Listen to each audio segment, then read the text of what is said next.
हर हर महादेव। काल हर दुख हर दारिद्र कष्ट हर। हर हर महादेव, हर हर महादेव, घर घर महादेव।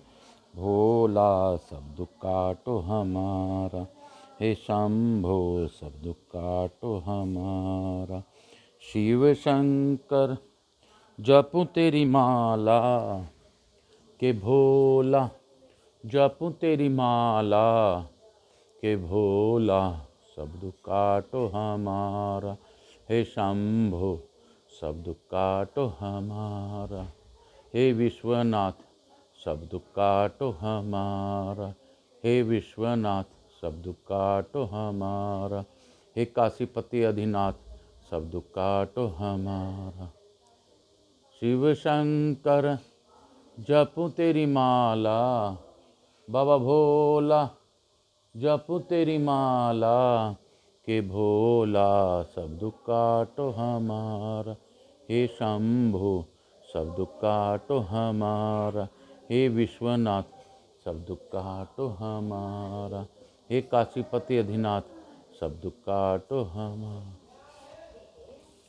यहाँ के स्थान देवता, वास्तु देवता, ग्राम देवता, क्षेत्रपाल देवता, गणपति गणेश जी का आह्वान करते हुए गणपति देवता प्रभु से मैं प्रार्थना करता हूँ, हे गणपति गणनायक, आप प्रथम पूज्य देव हैं, मैं आपको प्रथम आमंत्रण निमंत्रण देता हूँ।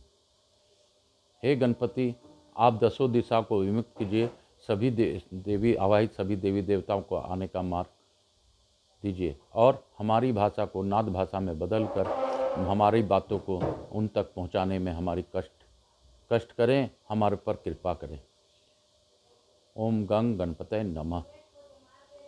इसके साथ ही मैं यहाँ के स्थान देवता, वास्तु देवता, ग्राम देवता, क्षेत्रपाल देवता, समस्त देवी देवताओं से आह्वान करता हूँ कि आप यहाँ पधार कर हमें अपना आशीर्वाद प्रदान करें। मैं आकाश कुमार राजगढ़िया बंसल गोत्र उत्पन्न हम उमाशंकर नारायणी देवी राजगढ़िया का पुत्र आप सबों को वंदन करते हुए और आवाहित सभी देवी देवताओं को वंदन करते हुए, मैं अपने पूर्वजों को मनन करते हुए, अपने कुल देवी के सरस्वती माता का प्रणाम करते हुए मैं संवरिया बाबा का शिष्य उनसे आशीर्वाद प्राप्त कर आज की कथा को प्रारंभ करूंगा। हे महादेव, आप मुझ पर और मेरे से जो संबंधित हैं सभी लोगों पर अपनी अखंड कृपा बनाए रखें। हे महादेव, आपकी दया से ही मेरा सब काम होगा और हो रहा है। मुझे पूर्ण विश्वास है कि आपके ही द्वारा मेरे द्वारा किए गए कार्यों को, मेरे से जुड़े लोगों को आप अपनी कृपा आशीर्वाद बनाए रखेंगे। साथ ही इस कथा को देखने वाले लोगों को अपनी विशेष कृपा बनाइए महादेव। उनके पितरों का तारण कीजिए, पापों से विमुक्ति करते हुए उनको धन इत्यादि का प्रदान करें महादेव। आप लक्ष्मी के दाता हैं, आप ही महादेव हैं। आज लक्ष्मी पूजन का विधान है। मैं प्रथम पूज्य गणपति महाराज के साथ महारानी लक्ष्मी देवी को प्रणाम करते हुए उनसे प्रार्थना करता हूँ कि जिस प्रकार आपने गणेश जी को बेटा माना, उस प्रकार हम लोगों को भी बेटा मानते हुए अपनी अखंड कृपा बनाए रखिए। हर हर महादेव। काल हर दुख हर दारिद्र कष्ट हर। हर हर महादेव। श्री शिवाय नमस्तुभ्यं। हर हर महादेव। हर हर महादेव। घर घर महादेव। श्री शिवाय नमस्तुभ्यं। हर हर महादेव। हर हर महादेव। घर घर महादेव। श्री शिवाय नमस्तुभ्यं। हर हर महादेव। कल हम लोगों ने युद्ध खंड के 51वें अध्याय को तक पढ़ा था। आज 52 अध्याय से शुरुआत करेंगे। मैं अपने भोलेनाथ से प्रार्थना करता हूँ, माँ या पार्वती से प्रार्थना करता हूँ, जिस प्रकार वह गौर बंदोरा बन के इस कथा को श्रवण कर रहे हैं, वो श्रवण करते हुए हमें आशीर्वाद प्रदान करें। हम जैसी कथा उनको इच्छा है वैसी कथा हमसे करवा लें, जैसी उनको उपेक्षा है उस प्रकार हमें समझा दें, जैसी हमारा वो चाहते हैं उस प्रकार हमसे करवा लें। जो भी मुझसे जुड़े हैं उनको इस कथा का लाभ जरूर मिले। जो इस कथा को देखें उनको भी लाभ मिले। हर हर महादेव, हर हर महादेव।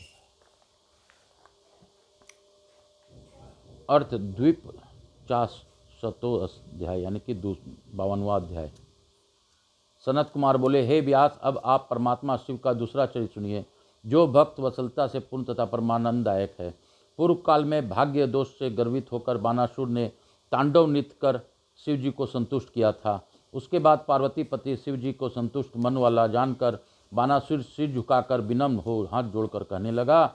बानासुर बोला, हे देवादिदेव, हे महादेव, हे सर्वदेव शिरोमणि, यद्यपि मैं आपकी कृपा से अत्यंत बलवान हूँ तथा मेरी प्रार्थना सुनिए।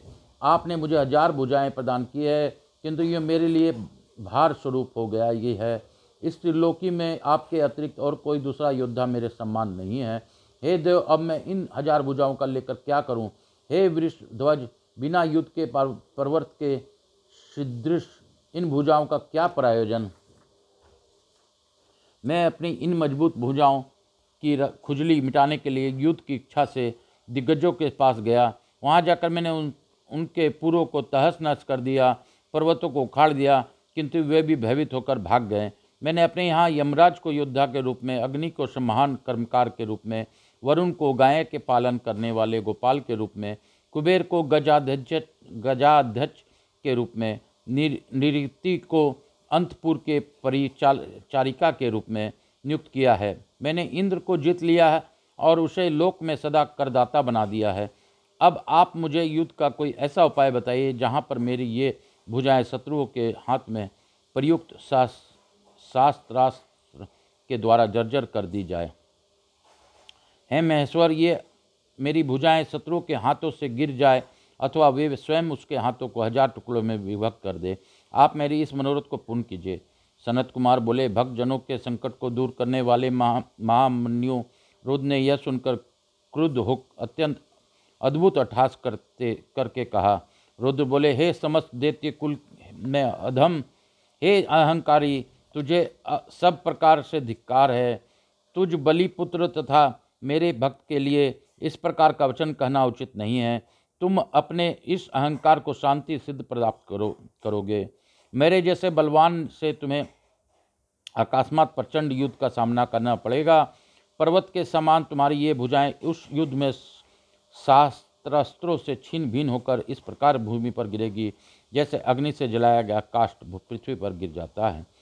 हे दुष्टात्मन, मोर से युक्त मनुष्य के सिर वाली यह तुम्हारी ध्वजा जो शास्त्रागार पर स्थापित है, वह जब बिना वायु के गिर जाए तब चित्त में समझना कि तुम्हारे सामने महाघोर भय उपस्थित हो गया है।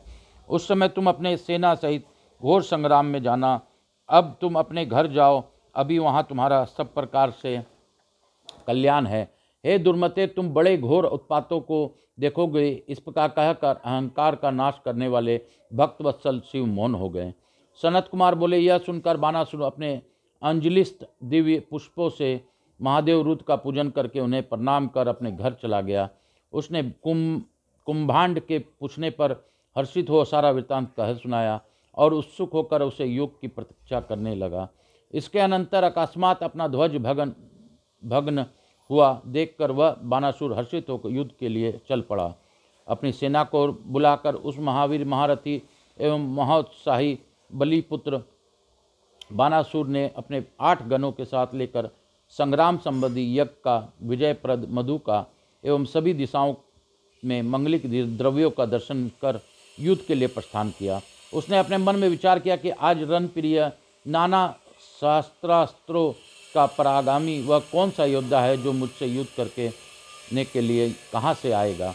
क्या वह सचमुच मेरे सहस्त्रों भुजाओं के अग्नि दग्ध काष्ठ के समान नष्ट कर देगा? मैं भी युद्ध में महात्रिव अपने शस्त्रों से सैकड़ों योद्धाओं को काट डालूंगा। इसी बीच शिव जी के प्रेरणा से वह काल आग पहुंचा। जब वानासुर की सुंदर कन्या उषा श्रृंगार कर विराजमान थी, वह वैशाख मास के अर्धरात्रि में विष्णु जी की पूजा कर स्त्री भाव से उपलब्धित होकर गुप्त अंतपुर में सो रही थी। तभी भगवती पार्वती की दिव्य माया से आकृष्ट होने के कारण कृष्णपुत्र प्रद्युम्न ने उत्पन्न हुए अनिरुद्ध ने उस रात्रि में उससे बलपूर्वक विहार किया, जिससे वह अनाथ के समान रोने लगी। अनिरुद्ध भी उस कन्या से बलपूर्वक रमन कर पार्वती की सखियों के साथ दिव्य योग से क्षण मात्र में द्वारकापुरी चले आए। तब उपभोग की हुई वह कन्या उठकर रोते रोते अपनी सखियों से नाना प्रकार के वाक्य कहते हुए शरीर का त्याग करने के लिए तैयार हो गई। हे व्यास जी, जब सखियों ने उसके द्वारा किए गए पूर्व दोष का स्मरण कराया तो वह अपने पूर्व कृत्यों का स्मरण करने लगी। हे मुने, उस समय बानासुर की पुत्री उषा ने कुंभांड की पुत्री चित्रलेखा से मधुर वाणी में कहा। उषा बोली, हे सखी, यदि पार्वती ने पहले ही इसे मेरी पति निश्चित किया है तो वह गुप्त पति किस उपाय से मुझे प्राप्त हो सकता है? जिसने मेरे मन हरण किया वह किस कुल में उत्पन्न हुआ है? उषा की यह बात सुनकर सखी ने उससे कहा। चित्रलेखा बोली, हे देवी, तुमने स्वप्न में जिस पुरुष को देखा है उसे मैं किस प्रकार से लाऊं? जो मेरे ज्ञान से परे है उसको ले आना किस प्रकार संभव है? उसके ऐसा कहने पर अनुरागवती दैत्य कन्या उषा ने उसके वियोग के कारण मरने का निश्चय कर लिया, किंतु उसी सखी ने समझा बुझाकर प्रथम दिन उसकी रक्षा की। इसके बाद हे मुनि श्रेष्ठ, कुंभांड की पुत्री महाबुद्धिमती उस चित्रलेखा ने बानासुर की पुत्री उषा से पुनः इस प्रकार कहा। हे सखी, तुम अपने मन को हरण करने वाले उस पुरुष को बताओ। यदि वह इस त्रिलोकी में कहीं भी हो तो मैं उसे लाऊंगी और तुम्हारी विपत्ति दूर करूंगी। सनत कुमार बोले, इस प्रकार कर चित्रलेखा ने वस्त्र के ऊपर देव, दैत्य, दानव, गंधर्व, सिद्ध, नाग तथा यज्ञ आदि के चित्र खींचे। उसने मनुष्यों में वृष्णवंशी, यादवों, सूर, वसुदेव, बलराम, कृष्ण तथा नरश्रेष्ठ प्रद्युम्न का चित्र खींचा। जब उसने प्रद्युम्न पुत्र अनिरुद्ध का चित्र खींचा तो उस चित्र को देखने से ही लज्जित हो उषा ने अपना मुख नीचे कर लिया और मन से वह अत्यंत प्रसन्न हुई। उषा बोली, हे सखी, रात्रि में आकर जिसने सिद्ध ही मेरे चित्र रत्न को चुराया था वह यही पुरुष है। मैंने उसे पा लिया है। भामिनी जिसके स्पर्श मात्र से मोहित हो गई थी उसे मैं जानना चाहती हूँ। तुम सब कुछ बताओ, यह किसके कुल में उत्पन्न हुआ है और इसका क्या नाम है? उषा के ऐसा कहने पर उस योगिनी ने उसके वंश तथा नाम का वर्णन किया। हे मुनि सतम, उसके कुल आदि सब कुछ जानकर बानासुर की पुत्री उस कामनी उषा ने उत्कंठित हो इस प्रकार कहा। उषा बोली, हे सखी, अब तुम उसकी प्राप्ति के लिए प्रेम पूर्वक कोई उपाय करो जिससे मैं अपने उस प्राण वल्लभ पति को सिद्ध प्राप्त कर सकूं। हे सखी, मैं जिसके बिना एक क्षण भी जीवन धारण करने में समर्थ नहीं हूँ उस प्रयत्न पूर्वक सिद्ध यहाँ लाओ और मुझे सुखी करो। सनत कुमार बोले, हे मुनिवर, तब बान की कन्या के द्वारा उस प्रकार कहे जाने पर मंत्री कुंभांड की पुत्री चित्रलेखा विस्मित हो गई और विचार करने लगी। इसके बाद सखी से आज्ञा लेकर मन के समान वेग वाली वह चित्रलेखा उस पुरुष को कृष्ण का पौत्र अनिरुद्ध जानकर द्वार को का जाने का उद्यत हो गई। वह ज्येष्ठ मास के कृष्ण पक्ष की चतुर्दशी को प्रातकाल से 3 प्रहर बीत जाने पर द्वारकापुरी पहुंची। उस दिव्य योगिनी ने क्षण मात्र में आकाश मार्ग से अनपुर के उद्यान में प्रद्युम्न पुत्र अनिरुद्ध को देखा।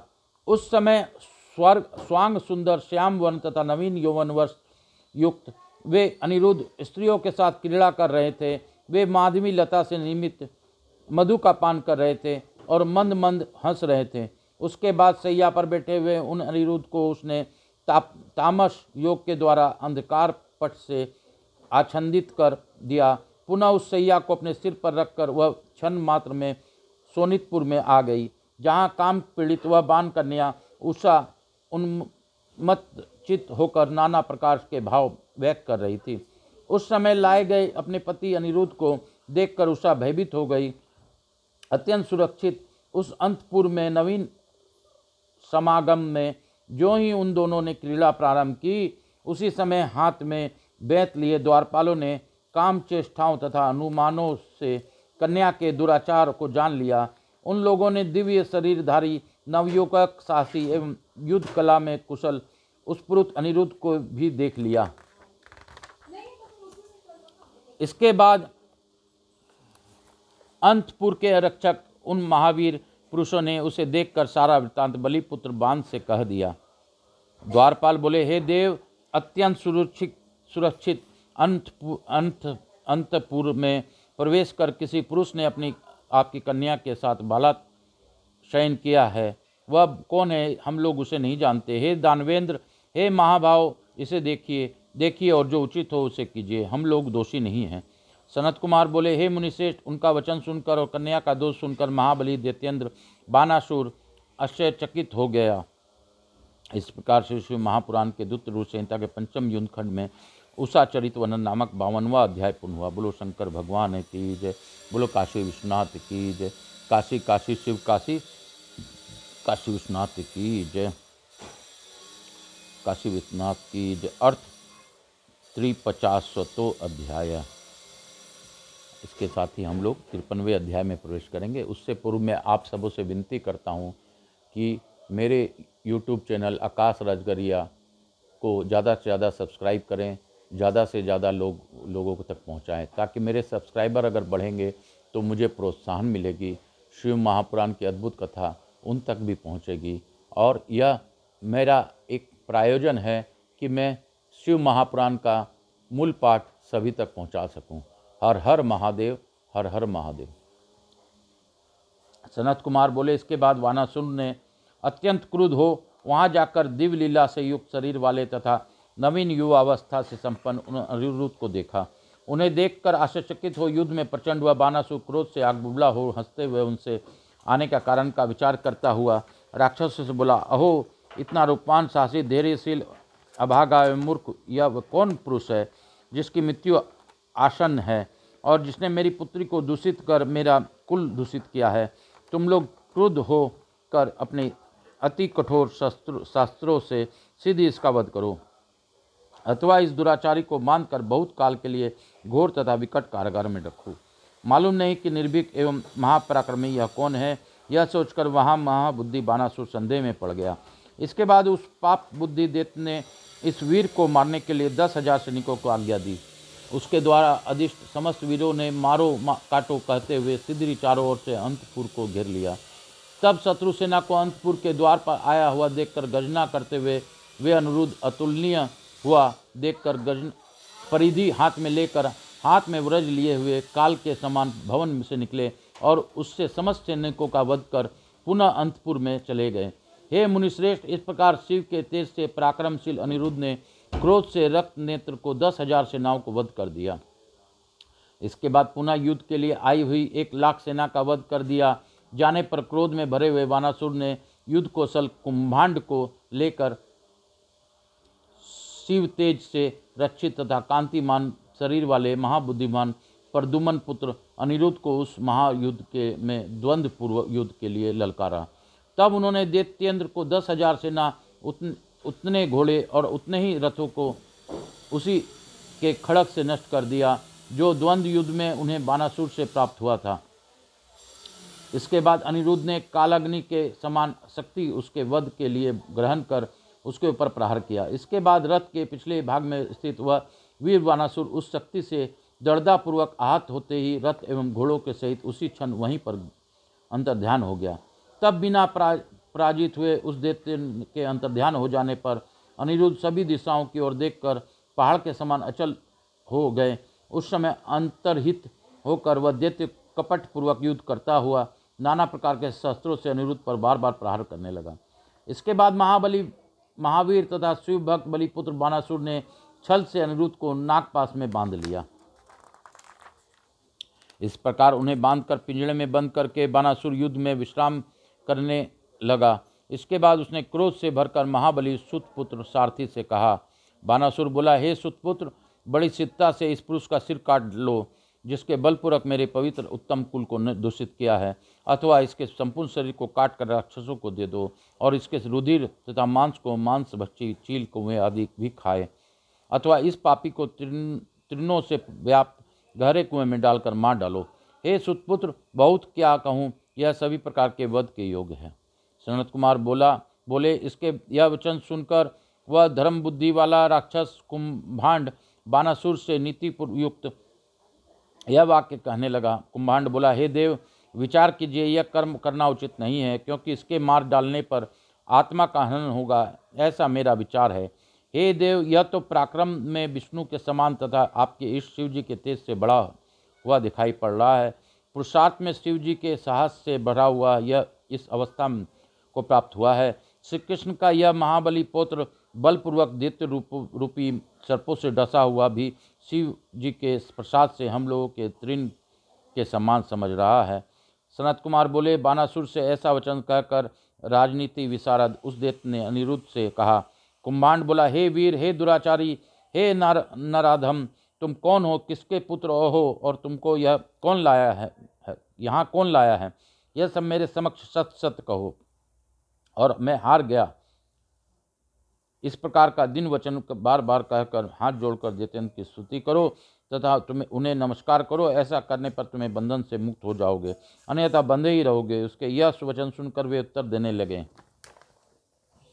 अनिरुद्ध बोले, हे अधम, दैत्य के मित्र प्रजा द्वारा प्राप्त धन से आजीविका चलाने वाले, हे निश्चाचर, हे दुराचारी, तुम शत्रु धर्म को नहीं जानते। दीनता ये तथा युद्ध से भागना सुर के लिए मरने से भी बढ़कर है। यह प्रतिकूल और शल्य के समान दुखदायी है, ऐसा मेरा विचार है। वीर तथा मानी क्षत्रिय के लिए संग्राम में सम्मुख होकर मृत्यु को प्राप्त हो जाना श्रेष्ठकर है, किंतु दिन की भांति हाथ जोड़कर भूमि पर रहना श्रेष्ठ नहीं है। सनत कुमार बोले, इस प्रकार के वीरतापूर्वक पूर्ण अनेक वाक्य अनिरुद्ध ने उस दैत्य से कहे।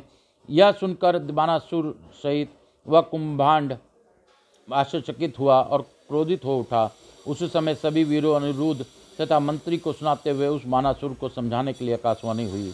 आकाशवाणी बोली, हे महावीर, हे बानासुर, हे सुमते, हे शिवभक्त, तुम बलि के पुत्र हो, तुम्हारे लिए क्रोध करना उचित नहीं है। इस पर जरा विचार करो। शिव जी के सबके ईश्वर, कर्मों के साक्षी तथा परमेश्वर हैं। यह चराचर जगत उन्हीं के अधीन है। वे ही सतगुणी, सत्वगुणी, रजोगुणी और तमोगुणी होकर ब्रह्मा, विष्णु तथा शिव रूप से इस जगत के कर्ता, पालक तथा संहारक हैं। वे सबके अंतर्यामी, स्वामी, सबके प्रेरक, सबके परे, निर्विकार, अविनाशी, नित्य माया के अधिपति तथा निर्गुण हैं। हे बलि के श्रेष्ठ पुत्र, इनकी इच्छा से निर्बल को भी बलवान जानना चाहिए। हे माते, ऐसा मन में जानकर सावधान हो जाओ। अभिमान का नाश करने वाले, भक्तों का पालन करने वाले तथा नाना प्रकार की लीला करने में निपुण भगवान सदाशिव अभी तुम्हारे अभिमान नष्ट करेंगे। सनत कुमार बोले, हे महामुने, ऐसा कहकर आकाशवाणी शांत हो गई और बानासुर ने उसके वचन के अनुसार अनिरुद्ध को नहीं मारा, किंतु अपने अंतपुर में जाकर उस प्रतिकूल बुद्धि वाले ने उत्तम रस का पान किया और वह उस वचन को भूल गया तथा विहार करने लगा। उसके बाद भयंकर विष वाले नागों से बंधे हुए तथा प्रिया के बिना अतिरिक्त चित्त वाले अनिरुद्ध ने उसी क्षण दुर्गा देवी का स्मरण किया। अनिरुद्ध बोले, हे शरण्य, हे देवी, हे यशोदे, हे चंडोरोशोनी, मैं बंधा हूँ तथा सर्पों में भस्म हो रहा हूँ। आप आइए और मेरी रक्षा कीजिए। हे शिव भक्ते, हे शिवे, हे महादेवी, आप सृष्टि, स्थिति तथा प्रलय करने वाली हैं। आपके अतिरिक्त कोई भी रक्षा करने वाला नहीं है, अतः आप मेरी रक्षा कीजिए। सनत कुमार बोले, उनके द्वारा इस प्रकार की स्तुति किए जाने पर निकले हुए काजल के समान वर्ण वाली काली जी ज्येष्ठ मास के कृष्ण पक्ष की चतुर्दशी को महानिशा में प्रकट हुई। उन्होंने अपनी विशाल मुष्टि इसके प्रहार से उस पिंजरे को तोड़ दिया तथा उन भयानक सर्परूपी बाणों को भस्म कर अनिरुद्ध को बंधन मुक्त करके उन्हें अंतपुर में प्रविष्ट कराने के पश्चात दुर्गा वहीं पर अंतर्ध्यान हो गई। हे मुनीश्वर, इस प्रकार शिव शक्ति रूपा देवी को कृपा से अनिरुद्ध दुख से निर्वित हो गए और व्यथा रहित होकर सुखी हो गए। तब शिव शक्ति के प्रभाव से विजय प्राप्त कर तथा बान पुत्री तथा प्रिया को आप प्राप्त कर अनिरुद्ध आनंदित हो गए। इसके बाद मद पान करके लाल नेत्रों वाले वे अनिरुद्ध अपनी प्रिया उस बानासुर की कन्या के साथ सुखी होकर पूर्व की भांति विहार करने लगे। इस प्रकार से शिव महापुराण के अंतर्गत दूत संहिता पंचम युद्ध खंड में उषा चरित के अनिरुद्ध उषा विहार वर्णन नामक 53वां अध्याय पूर्ण हुआ। बोलो शंकर भगवान की जय, बोलो काशी विश्वनाथ की जय, काशी काशी शिव काशी, मोक्ष नगरी काशी की जय, मोक्ष नगरी काशी की जय, मोक्ष नगरी काशी की जय। भोला सब दुख काटो हमारा, शिव शंभु जपू तेरी माला, हे बाबा सजपू तेरी माला, के भोला सब दुख काटो हमारा, हे विश्वनाथ सब दुख काटो हमारा, हे जगन्नाथ सब दुख काटो हमारा, हे राम सब दुख काटो हमारा। इसके साथ ही मैं भगवान भोलेनाथ की आज्ञा से, अपने गुरु के आशीर्वाद से, सांवरिया बाबा के आशीर्वाद से आज की कथा को यहीं पे विराम दूंगा।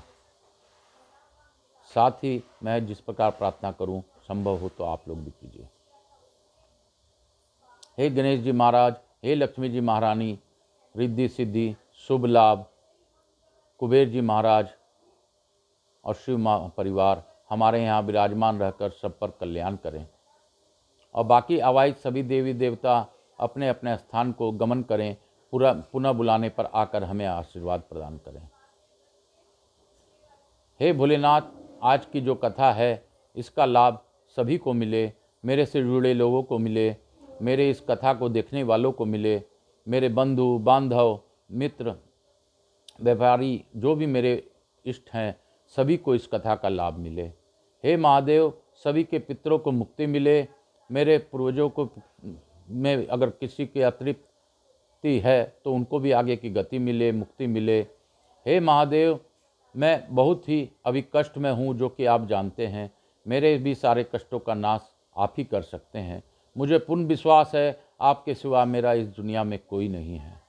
हे महादेव, आप ही मुझ पर कल्याण करें, मेरे परिवार का रक्षण करें, मेरे परिवार के भरण पोषण का दायित्व आप ही का है महादेव।